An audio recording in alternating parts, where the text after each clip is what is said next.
Nous bénissons le Seigneur. Amen, amen. Nous bénissons le Seigneur. Nous allons continuer sur le partage de la semaine dernière, sur les signes des temps. Je voudrais rappeler un peu ce que nous avons partagé la semaine passée, avant de poursuivre. Alors, les passages de base que nous avions considérés étaient dans Luc 21, verset 28, verset 33, qui sont venus, bien qui ont été donnés par le Seigneur comme une sorte de conclusion partielle suite à la question qui lui avait été adressée, verset 7 de Luc 21, quand les disciples lui ont demandé: Maître, quand donc cela arrivera-t-il et à quel signe connaîtra-t-on que ces choses vont arriver? Et nous sommes partis, nous avons d'abord considéré le signe avant de parler des événements, parce que c'est ce qui est plus important. En tout cas, ce que je comprends, c'est ce qui est plus important. Ils ont dit: à quel signe? Amen. Et le Seigneur a commencé à répondre, et à partir du verset 28, la fin de conclusion partielle. Et partant de là, nous sommes allés chercher vraiment ce qui a été dit dans le témoignage d'Étienne, pour faire un lien avec la sortie d'Israël de l'Égypte. Parce que Étienne, dans son témoignage, disait que cette sortie, cette action du Seigneur en faveur d'Israël venait marquer un temps qui venait pour confirmer l'accomplissement de la promesse faite aux patriarches Abraham, Isaac et Israël. Alléluia.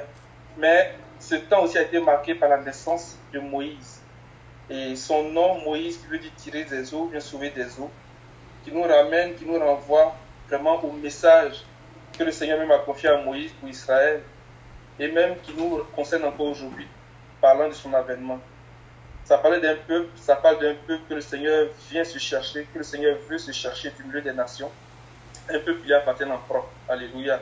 Mais c'est ce peuple-là qu'il avait annoncé déjà au patriarche en disant que regarde le ciel, regarde les étoiles si tu peux les compter, telle sera ta postérité, telle sera ta descendance. C'est la récompense d'Abraham que le Seigneur lui avait annoncé. Parce que le Seigneur avait dit à Abraham: n'aie pas peur, je suis ton bouclier, ta récompense sera grande. Et Abraham lui a demandé: mais que me donneras-tu? Et le Seigneur a monté une postérité, une descendance. Alléluia. Et partant de cela, il y a eu un verset qui nous a amené à faire une prière, le verset de 1 Chronique 16, verset 34, verset 35. C'est un verset qui est vraiment important parce que, je pense que le frère met là à l'écran. Oui.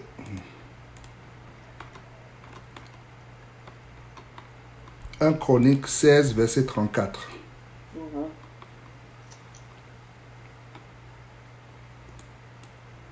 Louez l'Éternel car il est bon, car sa miséricorde dure à toujours. 35. Dites: sauve-nous, Dieu de notre salut, rassemble-nous et retire-nous du milieu des nations, afin que nous célébrions ton saint nom et que nous mettions notre gloire à te louer. Amen. Et dans ce passage-là, quand il dit « dites sauve-nous », la traduction derrière cette prière, ça parle du Seigneur Jésus-Christ lui-même. Parce que Jésus veut dire l'Éternel sauve, l'Éternel délivre. Alléluia. Donc ça prend tout son sens et c'est une prière que nous faisons. Et en regardant aussi l'histoire d'Israël, avant sa sortie de l'Égypte, nous avons compris que ça se rapportait aussi à ce grand signe qui nous est révélé dans Apocalypse chapitre 12.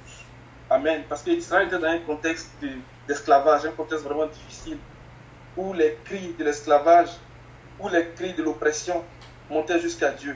Ça parlait des douleurs aussi de l'enfantement. Amen. Nous avons fait ce lien-là.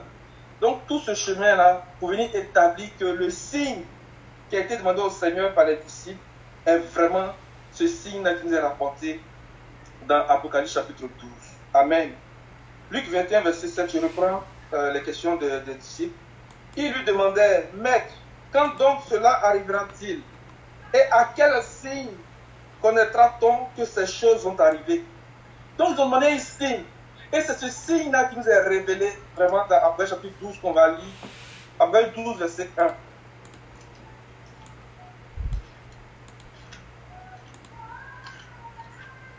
Un grand signe parut dans le ciel, une femme enveloppée du soleil, la lune sous ses pieds et une couronne de 12 étoiles sur sa tête. Continue. Elle était enceinte et elle criait, étant en travail et dans les douleurs de l'enfantement. Jusqu'au verset 7. Un autre signe parut encore dans le ciel, et voici, c'était un grand dragon rouge, ayant 7 têtes et 10 cornes, et sur ses têtes 7 diadèmes. Sa queue entraînait le tiers des étoiles du ciel et les jetait sur la terre. Le dragon se tint devant la femme qui allait enfanter, afin de dévorer son enfant lorsqu'elle l'aurait enfanté. Elle enfanta un fils qui doit paître toutes les nations avec une verge de fer. Et son enfant fut enlevé vers Dieu et vers son trône. Amen. Amen. Que le nom du Seigneur soit béni. Le verset 5 va faire l'objet vraiment d'un temps de partage par la grâce de Dieu, pourtant marqué par le Seigneur lui-même. Alors c'est ce signe-là que nous voulons considérer. Parce qu'ils ont dit, à quel signe connaîtra-t-on? Et nous voulons avoir la connaissance, nous voulons avoir la compréhension, nous voulons avoir l'interprétation, nous voulons avoir le discernement de ce signe-là. Amen.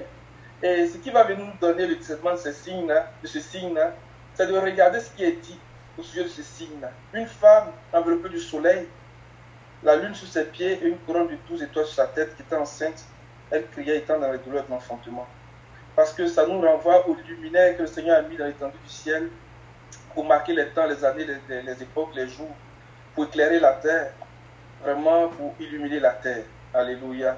Et nous voulons considérer vraiment ce signe-là pour nous préparer au retour du Seigneur. Parce qu'il vient se chercher un peuple.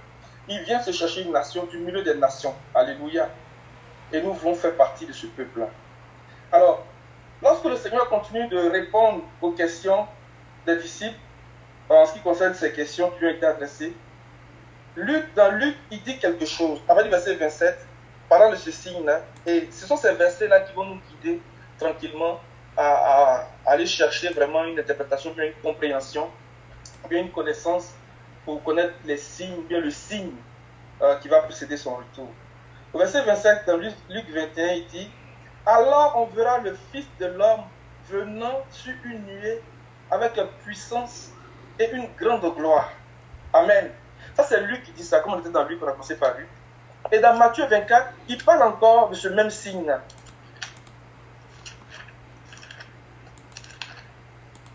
À partir du verset... je vais lire le verset 25 parce qu'il est très intéressant. Il dit, voici, je vous l'ai annoncé d'avance. Si donc on vous dit, voici, il est dans le désert, n'y allez pas. Voici, il est dans les champs, ne le croyez pas. Verset 27, car comme l'éclair part de l'Orient et se monte jusqu'en Occident, ainsi sera l'avènement du Fils de l'homme. En quelque lieu que ce soit, le cadavre, là s'assembleront les aigles. Verset 29. Aussitôt, après ces jours de détresse, le soleil s'obscurcira, la lune ne donnera plus sa lumière, les étoiles tomberont du ciel et les puissances des cieux seront ébranlées. Alors le signe du Fils de l'homme paraîtra dans le ciel. Toutes les tribus de la terre se lamenteront et elles verront le Fils de l'homme venant sur les nuées du ciel avec puissance et une grande gloire. Verset 31. Il enverra ses anges avec la trompette retentissante et ils rassembleront ses élus des 4 vents, depuis une extrémité des cieux jusqu'à l'autre. Amen. Dites, Seigneur, sauve-nous, rassemble-nous et retire-nous du milieu des nations. Alléluia. On va lire aussi le témoignage de Marc pour voir ce que Marc dit par rapport au signe. Il est important de considérer le témoignage des frères. Je vais parler de Marc, je vais parler de Matthieu, Marc et Luc et Jean. Dans Marc 13, il parle aussi de ça. Mais Marc va dire quelque chose qui est vraiment puissant par rapport à ça. Au verset 27, il a dit verset 26, Marc 13, verset 26. Alors on verra le Fils de l'homme venant sur les nuées avec une grande puissance et avec gloire. Alors il enverra les anges et il rassemblera les élus des 4 vents, de l'extrémité de la terre jusqu'à l'extrémité du ciel. Regardez ce que Marc dit dans le verset 27. Il ne parle pas de l'extrémité de la terre à l'autre. Il dit de l'extrémité de la terre jusqu'à l'extrémité du ciel. C'est vraiment pertinent ce que Marc dit ici. Alléluia, c'est vraiment pertinent. C'est vraiment pertinent. On va se garder ça à l'esprit. Et au moment opportun, on en parlera.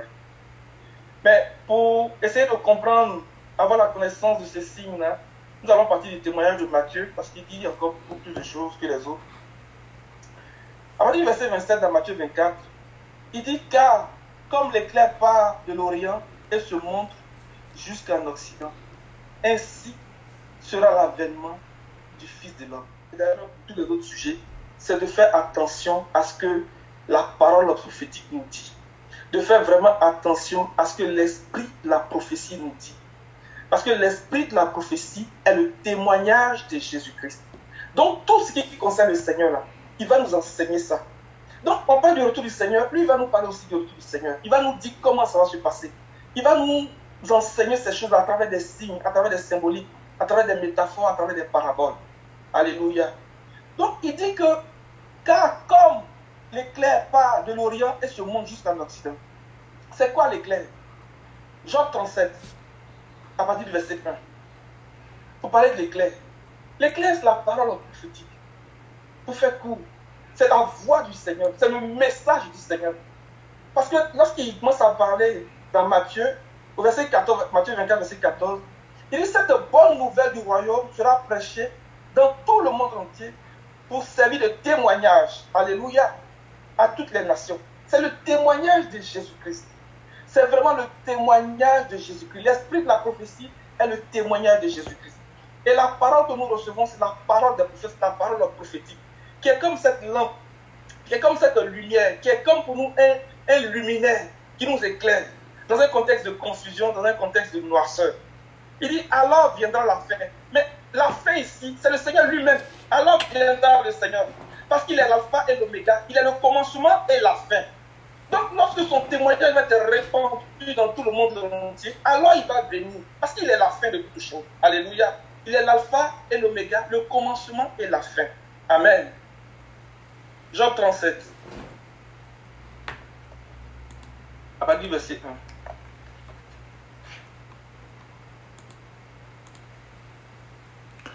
Mon cœur est tout tremblant, il bondit hors de sa place.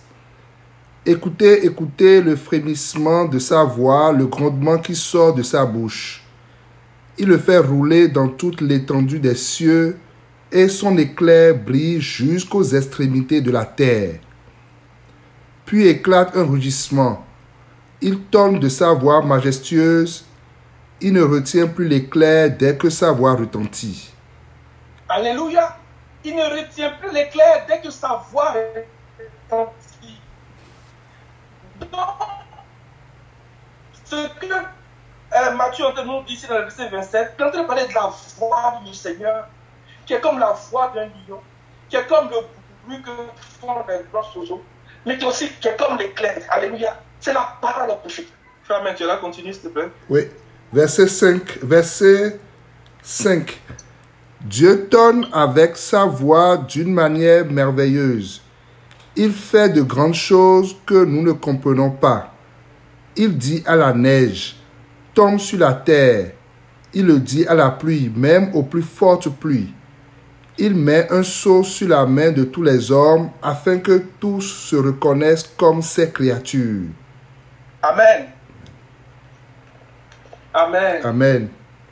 Car comme l'éclair part de l'Orient et se monte jusqu'en Occident. Donc nous avons parlé de l'éclair. Mais pourquoi est-ce qu'il parle de l'Orient jusqu'en Occident? Qu'est-ce qu'il veut dire? Il est en train de nous montrer vraiment un parcours. Et ce parcours-là, nous le retrouvons quand nous commençons à regarder le tabernacle. C'est un parcours de l'est vers l'ouest. Alléluia.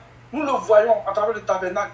Mais nous le voyons aussi lorsque le Seigneur a appelé Abraham depuis les pays de l'Orient, depuis les pays de l'est, pour venir dans le pays qu'il lui a montré. Alléluia. Nous le voyons aussi lorsque Israël est sorti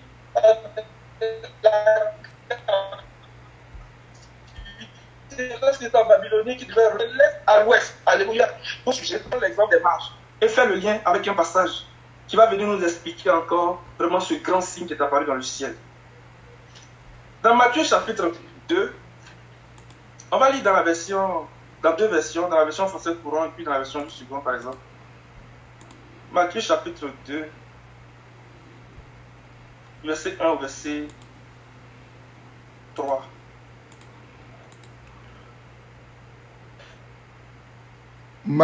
Matthieu chapitre 2, à partir du verset 1, dans la version français courant. Jésus naît à Bethléem en Judée au moment où Hérode le Grand est roi. Alors des sages viennent de l'Est et arrivent à Jérusalem. Ils demandent, où est le roi des Juifs qui vient de naître? Nous avons vu son étoile se lever à l'Est et nous sommes venus l'adorer. Verset 3. Quand le roi Hérode apprend cela, il est troublé et tous les habitants de Jérusalem aussi. Amen. Je lis dans une autre version encore qui se rapproche de la version du frère Amen. Je pensais que c'était la même version. Jésus naquit à Bethléem en Judée, à l'époque où Hérode était roi. Après sa naissance, des savants spécialistes des étoiles vinrent de l'Orient et ils arrivaient à Jérusalem et demandèrent, où est l'enfant qui vient de naître, le roi des Juifs? Nous avons vu son étoile apparaître en Orient et nous sommes venus l'adorer. Alléluia! Vraiment que le Seigneur nous donne d'être des spécialistes des étoiles. Je ne parle pas des astrologues. Je ne parle pas des magiciens. Je ne parle pas des prêtres chaldéens. Mais je parle de ceux qui ont le ministère des fils d'Issachar, qui ont le discernement des temps, qui ont la compréhension vraiment des saisons et qui ont le message du temps convenable pour nous donner de comprendre vraiment, d'interpréter l'aspect du ciel. Amen. Ils disent que nous avons vu son étoile en Orient. Mais ils disent, nous avons vu son étoile apparaître en Orient. Et nous sommes venus l'adorer. Alléluia. C'est le message qui va se répandre à travers toute la terre. C'est le message qui va atteindre les extrémités de la terre. Alléluia. C'est, j'ai envie de dire, l'éclair qui va parcourir tout le ciel, depuis l'Orient jusqu'à l'Occident, depuis l'Est jusqu'à l'Ouest. C'est la parole prophétique. Le Seigneur va s'assurer pour rassembler vraiment ses enfants dispersés, pour que cette prière que nous adressons au Seigneur, pour dire Seigneur, sauve-nous, rassemble-nous et retire-nous du milieu des nations, du milieu des peuples, du milieu des dénominations. Pour que ce message s'accomplisse, le Seigneur va envoyer une onction puissante de paroles prophétiques qui va parcourir toute la terre, d'une extrémité de la terre à une autre. Et cette parole prophétique-là, le Seigneur dit c'est comme l'éclair, c'est comme le rugissement d'un lion, c'est comme la voix d'un lion, c'est comme le bruit que font les grosses eaux. C'est la voix du Seigneur. C'est la voix du Seigneur. Et c'est la trompette retentissante. Alléluia. Ils ont vu son étoile apparaître. Et ils sont venus l'adorer. Que le Seigneur nous aide à comprendre ces choses-là. Amen. Et qu'il nous donne des spécialistes des étoiles. Amen. Alors, on va associer vraiment au témoignage des mages. Vraiment, quelque chose que le Seigneur nous a enseigné et qui nous enseigne. Et à ce sujet, je veux rendre grâce à Dieu parce que c'est ce matin que le Seigneur m'a permis de comprendre vraiment, d'avoir la compréhension, mais la connaissance de ce verset-là, de ce passage-là, qui va venir rejoindre vraiment après chapitre 12 que nous étions en train de lire tout à l'heure. On va lire ce passage-là dans Ésaïe 60, du verset 1 au verset 4. Dans la version français courant. Parce que cette version-là traduit vraiment l'idée de Apocalypse chapitre 12. Je lis dans la version que j'ai ici, frère Amen, et puis on va voir si on retrouve les mêmes versions et les mêmes expressions dans la version que tu as. Parce qu'il m'a semblé que c'était un peu différent. Non, tout à l'heure, c'était la version parole de vie que j'ai lue, c'est pourquoi. Ok, vas-y, donc lis dans la version français courant. Français courant. Ésaïe 60, à partir du verset 1. Debout, Jérusalem, brille de mille feux, car la lumière se lève pour toi. La gloire. 2 points. 2 points. La lumière se lève pour toi. 2 points. Donc tout ce qui vient après, là, il est en train d'expliquer. Alléluia. Continue. La glorieuse présence du Seigneur t'éclaire comme le soleil levant. L'obscurité couvre la terre, la nuit enveloppe les peuples. Mais toi, le Seigneur t'éclaire comme le soleil qui se lève. Au-dessus de toi apparaît sa présence lumineuse. Alors des nations marcheront vers la lumière dont tu rayonnes, des rois seront attirés par l'éclair dont tu te mettras à briller. L'éclat dont tu te mettras à briller. Alléluia. Regarde bien autour de toi et vois tous tes enfants. Ils viennent et se rassemblent auprès de toi. Tes fils arrivent de loin, on ramène tes filles en les portant dans les bras. Alléluia. Que le nom du Seigneur soit béni. Amen. Quand on lit ce passage-là, à partir du verset 3, on voit vraiment le témoignage des mages. Je vais reprendre le verset 3. Alors des nations marcheront vers la lumière dont tu rayonnes. Des rois seront attirés, on va revenir sur le mot attiré, par l'éclat dont tu te mettras à prier. On voit cette métaphore après chapitre 12 là, dans ce passage-là. Mais aussi on voit vraiment le passage du psaume 19 dans ce passage-là. Alors, on va aller étape par étape et puis on va comprendre pourquoi est-ce qu'on dit ça. Dans Apocalypse chapitre 12, on va lire avec le verset 1. En se gardant à l'esprit ce passage de Ésaïe 60. Apocalypse 12. Il faut connaître le signe. Parce qu'ils ont demandé à quel signe. Donc il faut connaître le signe. Si nous connaissons le signe, nous allons pouvoir faire les liens très facilement. Et comprendre vraiment les temps dans lesquels nous sommes. Apocalypse chapitre 12, verset 1. Un grand signe parut dans le ciel, une femme enveloppée du soleil, la lune sous ses pieds et une couronne de 12 étoiles sur sa tête. Amen. Verset 1 d'Ésaïe 60. Debout Jérusalem, brille de mille feux, car la lumière se lève pour toi. Le soleil qui environne cette femme-là, c'est la lumière qui se lève pour cette femme-là. Le soleil parle de la glorieuse présence du Seigneur. Il dit, la glorieuse présence du Seigneur t'éclaire comme le soleil levant. Que la glorieuse présence du Seigneur éclaire l'église de Québec. Amen. Que la glorieuse présence du Seigneur nous éclaire vraiment. Et qu'elle nous environne. Comme dans cette parabole de Apocalypse chapitre 12. Et ce n'est pas fini au verset 2. Il dit, l'obscurité couvre la terre. La nuit enveloppe le peuple. Mais toi, le Seigneur t'éclaire comme le soleil qui se lève. Alléluia. Et ce soleil-là, ça nous parle de la glorieuse présence du Seigneur. Il dit, au-dessus de toi apparaît sa présence lumineuse. Que la présence lumineuse du Seigneur vraiment se lève au-dessus de nous, au-dessus de l'église de Québec, au nom de Jésus. Amen. La présence lumineuse va donner à l'église de rentrer dans la parole du Seigneur qui dit que vous êtes la lumière du monde. Amen. Parce qu'il a donné les luminaires pour éclairer le monde, pour éclairer la terre. Mais à cause de cette présence du Seigneur, qui va être forte dans l'église, qui va être forte au milieu de nous, le Seigneur va faire de nous, j'ai envie de dire, la lumière du monde. La lumière du monde, à cause de la glorieuse présence du Seigneur. Et il compare cette glorieuse présence du Seigneur-là, vraiment au lever du soleil. Alléluia. Au lever du soleil. Au soleil qui environnait cette femme-là. Et parce qu'elle va briller, elle va briller de la présence du Seigneur, elle va briller de l'éclat du Seigneur. Il dit que les nations vont être attirées.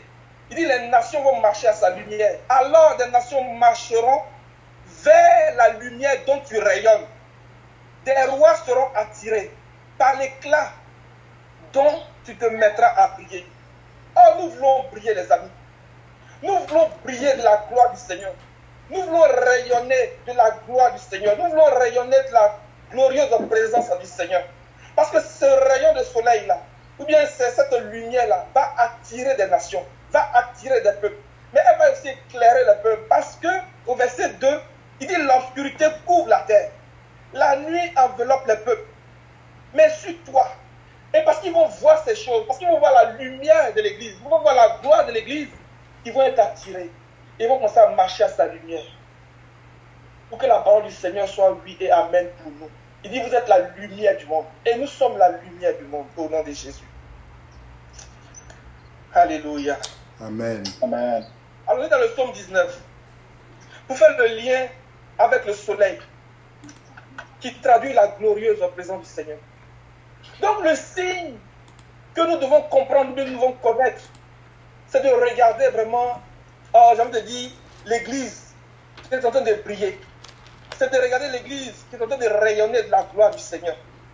C'est de regarder l'église vraiment qui devient la lumière du monde et qui attire les nations. Amen. Les mages ont vu la lumière depuis l'Orient. Ils ont vu l'étoile depuis l'Orient. Et ils sont venus, ils ont marché en suivant cette lumière-là jusqu'à aller voir l'endroit où l'enfant était. Alléluia. Mais c'est la parole prophétique qui va nous donner vraiment de briller de cette façon. C'est la parole prophétique qui va nous donner vraiment cet éclat-là. Que vous ferez bien de prêter attention à le psaume. Psaume 19. Nous connaissons très bien ces versets. Mais nous allons faire le lien avec l'éclair qui parcourt vraiment le ciel d'une extrémité à l'autre. C'est la puissance de la parole prophétique.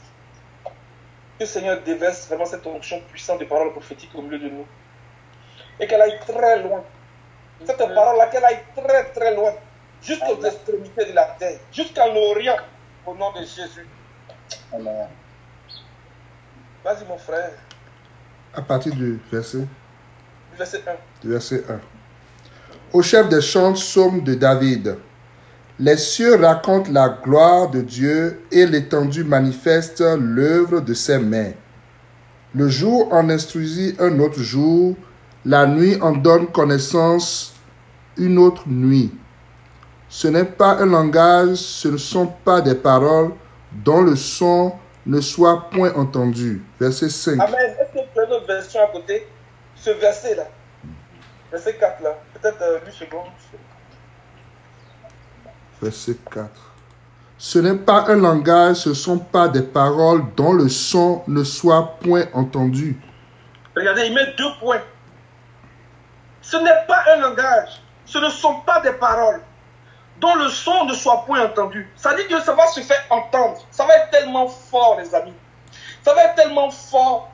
Et pour nous, à qui le Seigneur fait la grâce d'entendre ces choses, lorsque nous allons voir ces choses-là, nous allons commencer à avoir la compréhension. Nous allons commencer à avoir des lumières par rapport à ce qui arrive. Nous allons avoir l'interprétation des temps. Ça va être tellement fort. Personne ne pourra dire j'ai pas entendu. Personne ne pourra dire j'ai pas entendu. Ce n'est pas un langage. Ce ne sont pas des paroles dont le son ne soit point entendu. 2 points. Verset 5, mon frère. Verset 5. Leur retentissement parcourt toute la terre, leurs accents vont aux extrémités du monde, où il a dressé une tente pour le soleil. Alléluia. Continue. Verset 6. Et le soleil, semblable à un époux qui sort de sa chambre, s'élance dans la carrière avec la joie d'un héros. Il se lève à une extrémité des cieux et achève sa course à l'autre extrémité. Rien... Alléluia. C'est le signe. C'est le signe que le Seigneur a révélé à ses serviteurs. Et c'est ce signe-là que nous voulons connaître pour nous donner la compréhension des temps et des saisons. Alors, quand on revient dans Ésaïe 60.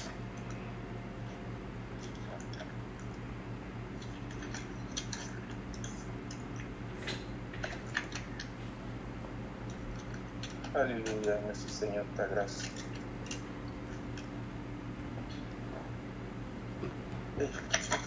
Excusez-moi. Ésaïe 60, dans la version française qu'on lisait tout à l'heure. Oui. Mon frère. Verset... On va reprendre le verset 3. Verset 3. Alors des nations marcheront vers la lumière dont tu rayonnes, des rois seront attirés par l'éclat dont tu te mettras à briller. Alléluia. Des rois seront attirés par l'éclat dont tu... Des rois seront attirés par l'éclat dont tu te mettras à briller. Mais le attirer ici traduit quoi? Dans Genèse chapitre 3, verset 15, verset 16, lorsque le Seigneur a commencé à prononcer des paroles sur la femme, il a dit que toi, tes désirs se porteront sur ton mari et tu te sentiras attiré par lui. Alléluia. Mais ça parle de l'enseignement des prophètes. Ça parle de la parole prophétique. La parole prophétique va être tellement forte, je le répète encore, que ça va attirer des peuples. ça va attirer des nations. Et la parole prophétique est la parole de la justice. Ça va nous donner notre justice qui va paraître de plus en plus. Alléluia. Jean 6. Allez, verset 44.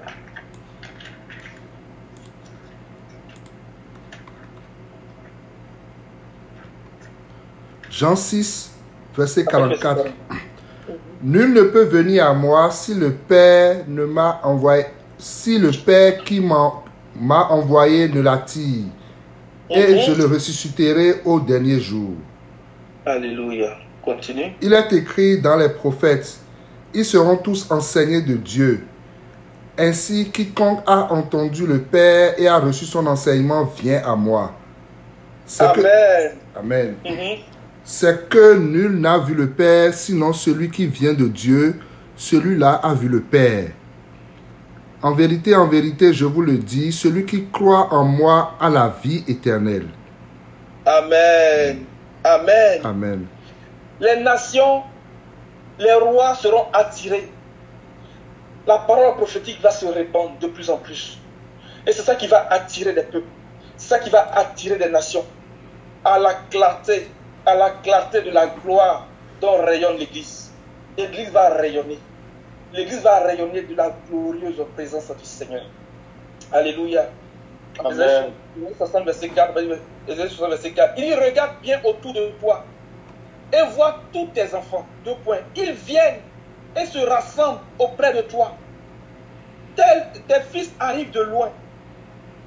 On ramène tes filles en les portant dans les bras. Alléluia. Le Seigneur a dit à Israël, vous voyez comment je vous ai porté sur les ailes d'aigle. Vous amenez vers moi. Alléluia. C'est la puissance de la parole, c'est la puissance de l'esprit, c'est la puissance de la parole prophétique qui va se répandre jusqu'aux extrémités de la terre. Amen. Et nous, à l'Église de Québec, nous prions que le Seigneur nous fasse grâce. Que cette onction puissante, vraiment de parole prophétique, soit déversée au milieu de nous, au nom de Jésus-Christ. Amen. Amen. On dit que c'est lorsque cette parole-là sera au milieu de nous, dans un contexte de confusion, dans un contexte de ténèbres, elle va nous garder jusqu'à ce que le jour paraisse et que le toit du matin se lève dans nos cœurs. Alléluia. Alors, frère Amen, peut tourner le passage avant que on ne revienne sur le verset 1 d'Ésaïe 60 pour dire quelque chose. 2 Pierre 19. 2 Pierre 1.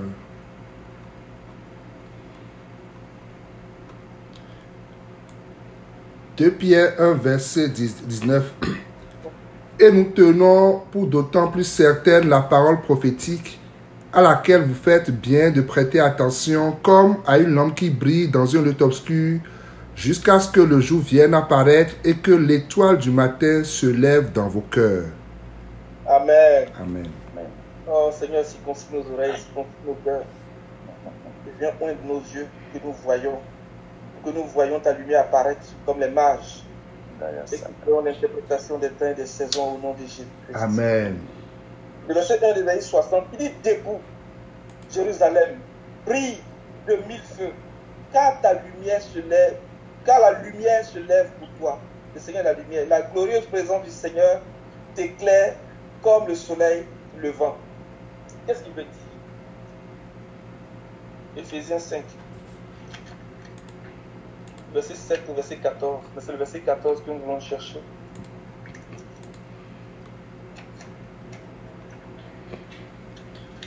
Éphésiens 5 à partir du verset 7. N'ayez donc aucune part avec eux. Autrefois vous étiez ténèbres et maintenant vous êtes lumière dans le Seigneur. Marchez comme des enfants de lumière. Car le fruit de la lumière consiste en toutes sortes de bonté, de justice et de vérité. Examinez ce qui est agréable au Seigneur, et ne prenez point part aux œuvres infructueuses des ténèbres, mais plutôt condamnez-les.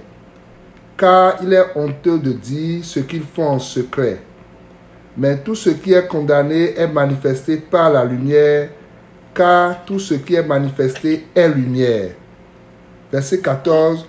C'est pour cela qu'il est écrit: réveille-toi, toi qui dors, relève-toi d'entre les morts, et Christ t'éclairera. Amen. Alléluia. Amen. Amen. Vous avez parlé du message de la résurrection. Il est en train de nous montrer comment nous allons rentrer, vraiment, j'ai envie de dire, dans l'incorruptibilité. Comment le Seigneur va nous faire, vraiment, il va changer notre corps par la puissance de la parole prophétique. Je reprends le verset 14 dans la version Français courant. Il dit: de plus, tout ce qui est mis en pleine lumière devient à son tour lumière. Est-ce qu'on réalise un peu ce qu'il dit ici? Tout ce qui est mis en pleine lumière devient à son tour lumière. Les gens sont en train. Ah non, attendez, on n'a pas encore bien compris. Amen. Ésaïe 60, verset 1. Dans la version Français courant, toujours. Hein. Frère, amen. Comme toi, tu as la souris là qui va vite. Debout, Jérusalem, brille de mille feux, car la lumière se lève sur toi. La glorieuse présence du Seigneur t'éclaire comme le soleil levant. Si on revient des Philippiens 5, on a lu verset 14 dans la version Français courant, il dit: de plus, tout ce qui est mis en lumière devient à son tour lumière. Alléluia. Devient à son tour lumière. C'est pourquoi il est dit: réveille-toi, toi qui dors, relève-toi d'entre les morts. Amen. Et Christ t'éclairera. Les amis, que le Seigneur déverse cette onction puissante au milieu de nous. Que nous soyons exposés à la glorieuse présence du Seigneur par la puissance de la parole prophétique. Parce qu'il dit que tout qui est exposé à la lumière devient à son tour lumière. Et nous expérimentons la puissance de la résurrection des morts. Toutes les situations de confusion, toutes les situations de maladie, de mort sont brisées par la lumière au nom de Jésus. Amen. Et nous voulons prêter attention à cette parole-là. Pendant que le Seigneur est en train d'envoyer ses anges pour sonner de la trompette, pendant que le Seigneur est en train de répondre le message, pour les extrémités de la terre à une autre, nous ne voulons pas être en marche. Nous sommes comme les mages qui ont aperçu cette étoile, qui ont aperçu cette lumière, et qui se sont levés, qui commencent à marcher à la lumière de la parole prophétique.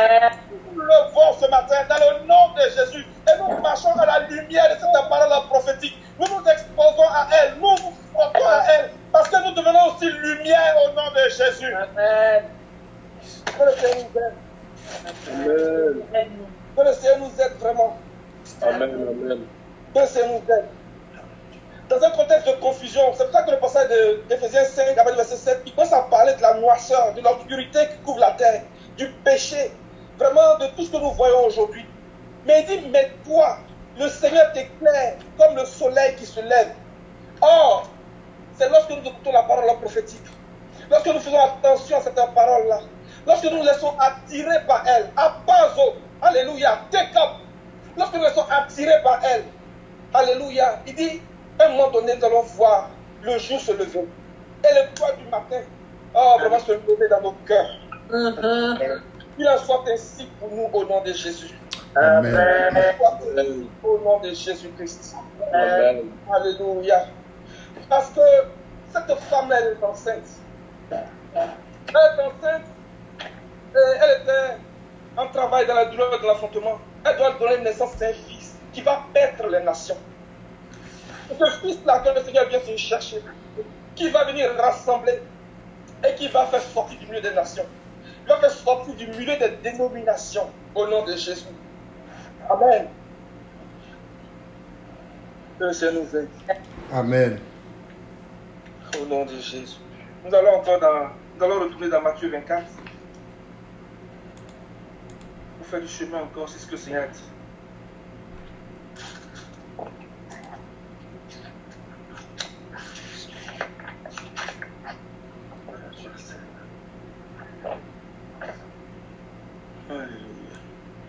À partir du verset 28.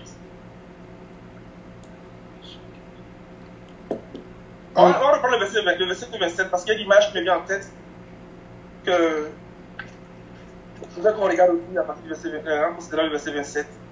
Il dit: car comme l'éclair part de l'Orient et se montre jusqu'à l'Occident, ainsi sera l'avènement du Fils de l'homme. Il dit ainsi. Ézéchiel 43, on va dire verset 1.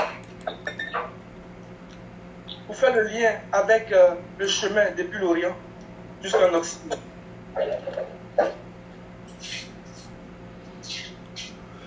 Ézéchiel 43, à partir du verset 1. Il me conduisit à la porte qui était du côté de l'Orient. Et voici la gloire du Dieu d'Israël s'avançait de l'Orient. Sa voix était pareille au bruit des grandes eaux et la terre resplendissait de sa gloire. Amen. C'est la même chose qu'il est en train de dire ici. Et ça, c'était une vision qu'Ézéchiel avait eue après la première vision. Mais cette vision a commencé depuis le chapitre 40. Il a été ravi en esprit et il doit commencer à lui montrer une ville en construction. Et dans le récit qu'Ézéchiel nous rapporte, on lui montrait les mesures, les plans de la maison, ainsi de suite. On lui montrait les choses. Mais avant qu'on nous montre les choses, je vais lire un bout du chapitre 40 pour qu'on comprenne bien. Parce que de la même manière que nous avons considéré vraiment ce qui s'est passé du chapitre 1 au chapitre 12, en suivant le mouvement de la nuée, nous voulons considérer vraiment cette vision aussi pour l'associer vraiment au passage de Matthieu 24, verset 27. Alléluia.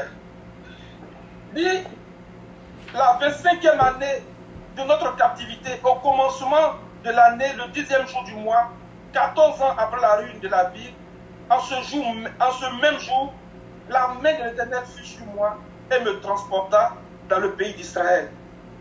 Il m'y transporta dans des visions divines et me déposa sur une montagne très élevée, où se trouvait au midi comme une ville construite.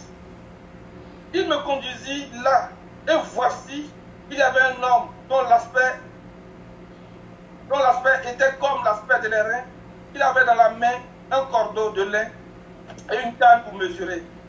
Et il se tenait à la porte. Verset 4. Cet homme me dit, fils de l'homme, regarde tes yeux, écoute de tes oreilles, applique ton attention à toutes les choses que je te montrerai. Car tu as été amené ici afin que je te les montre. Fais connaître à la maison d'Israël ce que tu verras. Alléluia. Fais connaître à la maison d'Israël ce que tu verras. Oh, que le Seigneur nous élève en esprit ce matin. Vraiment, qui nous montre des visions, comme l'a montré Ézéchiel, qui nous montre vraiment cette ville en construction, qui nous montre vraiment cette femme-là, qui nous donne la révélation profonde de ce mystère, dans le chapitre 12. Amen.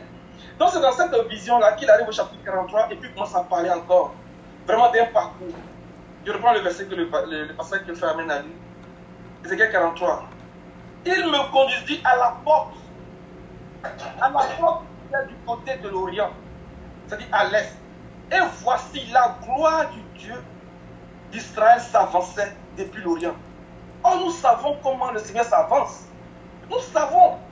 Le psaume 47.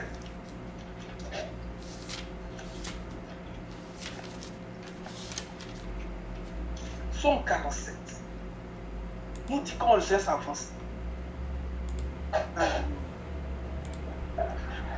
Le verset 6. Le verset combien? 6. Psaume 47, une seconde. Verset 6. Dieu monte au milieu des cris de triomphe. L'Éternel s'avance au son de la trompette. Le Seigneur s'avance au son de la trompette. Il dit, et voici la gloire du Dieu d'Israël s'avançait depuis l'Orient. C'est au son de la trompette. Sa voix était pareille au bruit des grandes eaux. Et la terre resplendissait de sa gloire. Alléluia. La terre resplendissait de sa gloire. Que la parole encore nous environne. Que vraiment la glorieuse présence du Seigneur soit sur l'église de Québec au nom de Jésus. Verset 3. Cette vision était semblable à celle que j'avais eue lorsque j'étais venu pour détruire la ville. Donc, la première vision du chapitre 12, ça nous parle aussi de la destruction de la ville. Alléluia. Et ces visions étaient semblables à celles que j'avais eues près du fleuve du Kébar. Et je tombais sur ma face. La gloire de l'Éternel entra dans la maison par la porte qui était du côté de l'Orient. Ce côté-là, on va le suivre très bien. Malachie dit quoi? Le Seigneur que vous cherchez, le voici qui rentre soudainement dans sa maison, dans son temple. Alléluia. Malachie 3. On va dire verset 1. Voici, j'enverrai mon messager. Il préparera le chemin devant moi. Il dit devant moi. Alléluia, pas de lui-même. Et soudain entrera dans son temple le Seigneur que vous cherchez et le messager de l'alliance que vous désirez. Voici, il vient, dit l'Éternel des armées. Est-ce que nous sommes là? Amen. Amen. Amen. Dans Ézéchiel 43. On va envoyer comme messager. On va faire le lien, on va faire un chemin là-dessus. Je vais voir le verset 4 d'Ézéchiel 43. La gloire de l'Éternel entra dans la maison par la porte qui était du côté de l'Orient. Alors l'Esprit m'enleva et me transporta dans le parvis intérieur. Et voici la gloire de l'Éternel remplissait la maison. On entendit quelqu'un me parler depuis la maison. Et un homme se tenait près de moi. Il me dit, fils de l'homme, c'est ici le lieu de mon trône, le lieu où je poserai la plante de mes pieds. J'habiterai éternellement au milieu des enfants d'Israël. Alléluia. Mais cette condition-là, pour qu'elle soit validée par chacun de nous, il faut que nous nous séparons de tout ce qui n'est pas du Seigneur. Parce que le Seigneur a dit ça dans 2 Corinthiens 6. Il dit séparez-vous. Séparez-vous. Donc il va venir nous rassembler du milieu des peuples, du milieu des dénominations.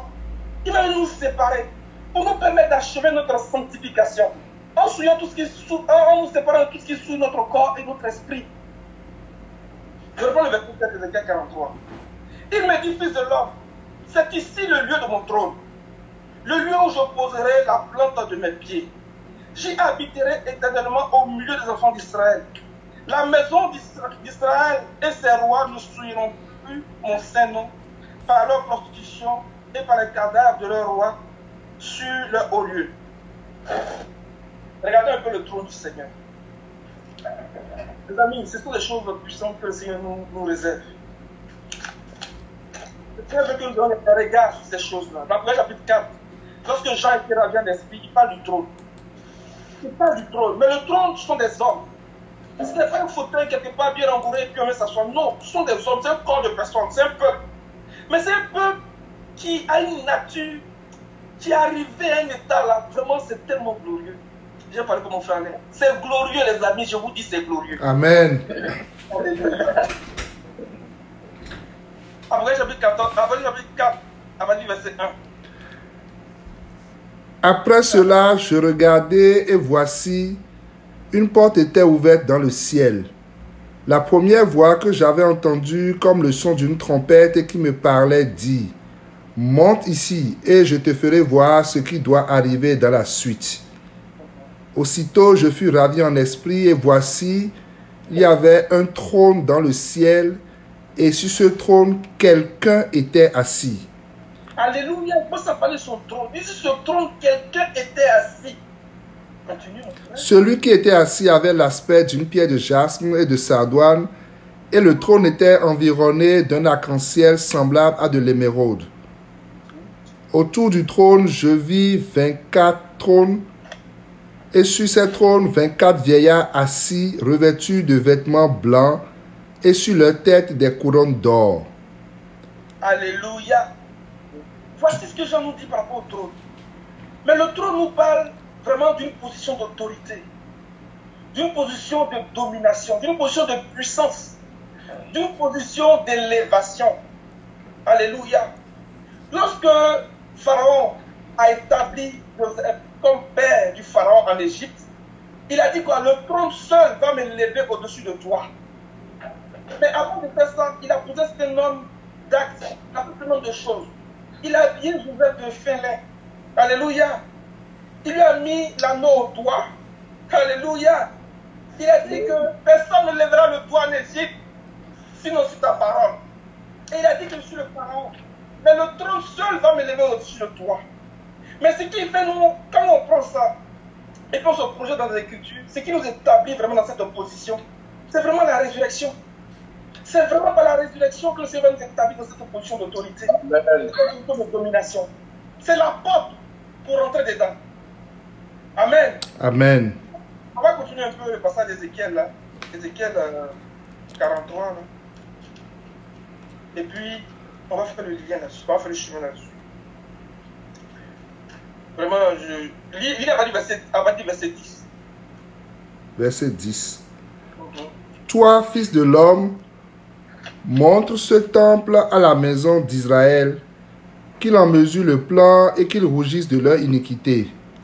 S'ils rougissent de toute leur conduite, fais-leur connaître la forme de cette maison, sa disposition, ses issues et ses entrées, tous ses desseins et toutes ses ordonnances, tous ses desseins et toutes ses lois, mets-en la description sous leurs yeux, afin qu'ils gardent tous ses desseins, toutes ses ordonnances, et qu'ils s'y conforment dans l'exécution.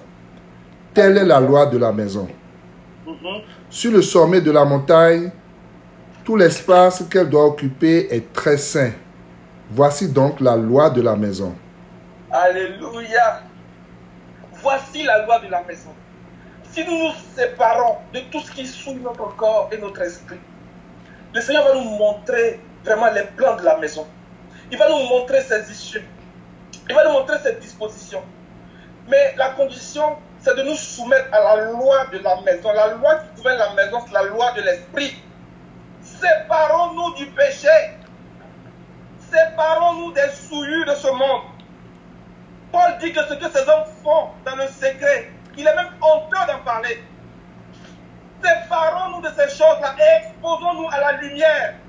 Pour devenir des enfants de lumière, pour être transformés par la lumière, pour expérimenter la puissance de la résurrection. Amen. Le Saint-Esprit est la loi qui gouverne la maison. Le Saint-Esprit est le langage de la maison. Le Saint-Esprit est la loi de la maison. Soumettons-nous à l'Esprit.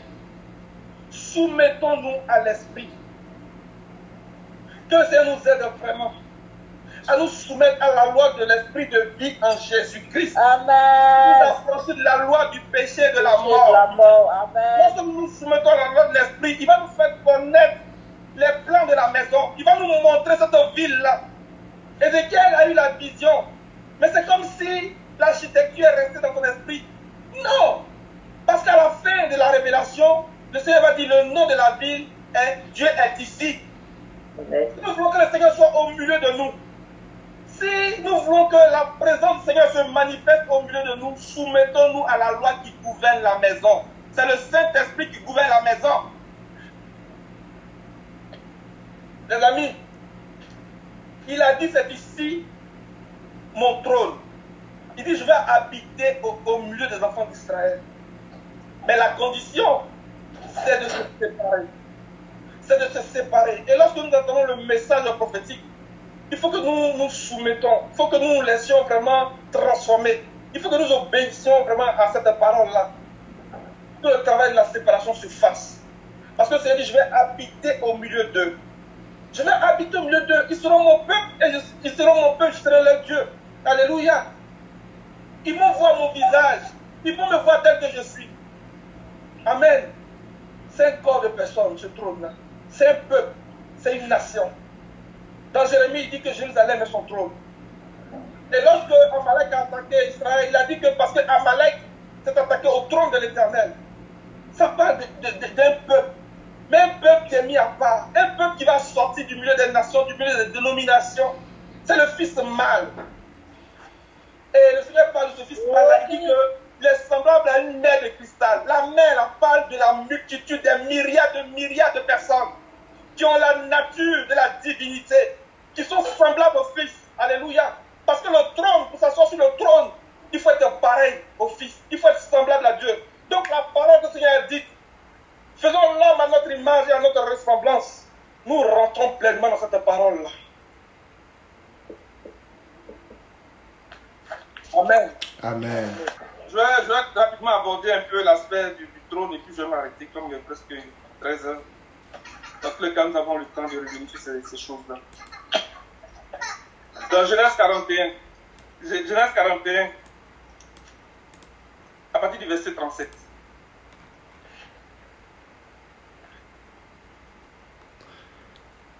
Ces paroles plurent à Pharaon et à tous ses serviteurs. Et Pharaon dit à ses serviteurs, trouverions-nous un homme comme celui-ci ayant en lui l'Esprit de Dieu?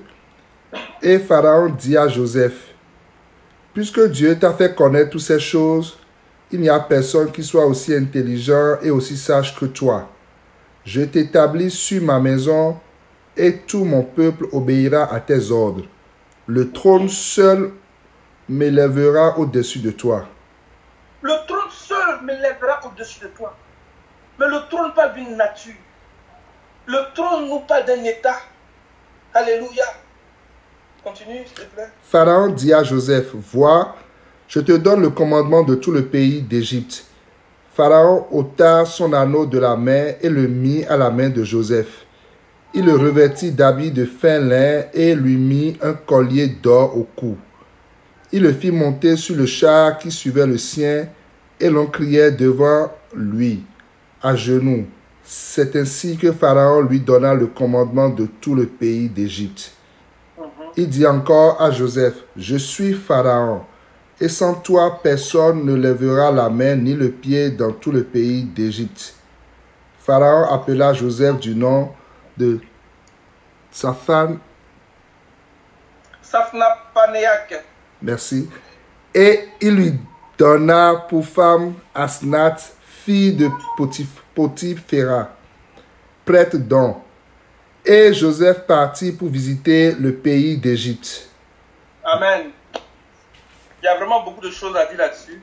Comme je dis, le temps est avancé. Mais je veux à partir de ça faire le lien avec le sujet que nous avons commencé à regarder. Pour dire que quand on regarde bien, le Seigneur, à travers la vie d'Israël, lorsqu'il a envoyé Moïse, il est en train de montrer qu'il vient se chercher un peuple du milieu des peuples, du milieu des nations. Donc quand Osée reprend ça, dans Osée 11, il dit que j'ai appelé mon fils à sortir d'Égypte. Amen. Et ça nous rejoint aujourd'hui. Quand on se projette dans chapitre 12, parce que le Seigneur vient se chercher un peuple, un fils mâle, alléluia, qui doit perdre les nations. Mais ce fils mâle nous parle de l'Église. Mais c'est un appel qui est céleste. Ce n'est pas un appel terrestre. Israël devait aller pour posséder la terre. Amen. Mais nous, c'est pour régner avec le Seigneur dans le ciel. Alléluia. Donc, il dit, j'ai appelé mon fils à sortir hors d'Égypte. Quand on regarde ça, on voit bien la définition de l'Ecclésia. Ecclésia, qui est composée de deux parties. Ek, qui veut dire hors d'eux. Et puis, Kaléo, qui veut dire appeler. Donc, appeler hors d'eux. Alléluia. Donc, le Seigneur se l'appelle. C'est la vocation de l'Église. Il nous appelle hors d'eux. Il nous appelle hors d'eux. Quand on prend ça et puis on revient dans l'histoire de Joseph, on voit que Joseph avait été rejeté par ses frères. Alléluia. Ils n'ont pas compris. De la même manière que Christ est venu, et puis les gens n'ont pas compris, ils l'ont rejeté. Jean commence à nous parler de ça. Il dit, il est venu chez les siens, ils ne l'ont pas reconnu, ils l'ont rejeté. Amen. Mais Joseph, en le rejetant, le Seigneur est en train de nous montrer comment il allait se tourner vers le reste des nations. Donc Joseph allait s'occuper de l'Égypte, c'est-à-dire des nations. Amen. Il s'est occupé des nations, mais pendant que Joseph était en train de s'occuper des nations, la femme qu'il avait, ce n'était pas une femme juive, c'était une païenne. C'est comme ça que nous aussi, qui n'étions pas un peuple, qui n'étions pas une nation, le Seigneur est venu nous chercher. Alléluia. Mais pendant qu'il était fait ce travail avec nous, il dit qu'une partie d'Israël est tombée dans l'endurcissement, a été retranchée, pour que l'ensemble des non-juifs puissent rentrer. Mais lorsque cela va se faire, il va revenir pour s'occuper d'Israël. Alléluia. Et c'est ce que nous voyons lorsque Joseph il a commencé à régner sur l'Égypte, et puis que ses frères sont venus après. Lorsqu'il s'est révélé à eux, il les a fait rapprocher de lui. Il est en train de les réintégrer à nouveau. Est-ce que vous voyez un peu l'image? Amen. Est-ce que nous comprenons l'image-là? Amen. Amen. Lorsque Joseph régnait sur l'Égypte, ce n'était pas une juive, c'était une païenne. Le Seigneur va nous montrer comment il s'occupe des nations. Alléluia. Et Joseph a ramassé le blé. Il a non seulement nourri l'Égypte, mais aussi nourri même le pays des Canaan. Et plus tard, Alléluia. lorsque ses frères sont venus, qui s'est fait reconnaître, mais ça c'est comme si Joseph, c'était après sa résurrection. Il s'est fait reconnaître, ils sont approchés de lui. Il dit, approchez-vous de moi. C'est moi votre frère, c'est moi Joseph. C'est là où ils ont reconnu, ils ont commencé à pleurer. Donc quand Matthieu parle et puis dit que les nations le verront, ils vont se lamenter sur lui là. C'est comme ça. À un moment donné, ils vont voir la gloire du Seigneur vraiment resplendir, de briller sur l'église. Et ils vont commencer à comprendre qu'ils se sont trompés.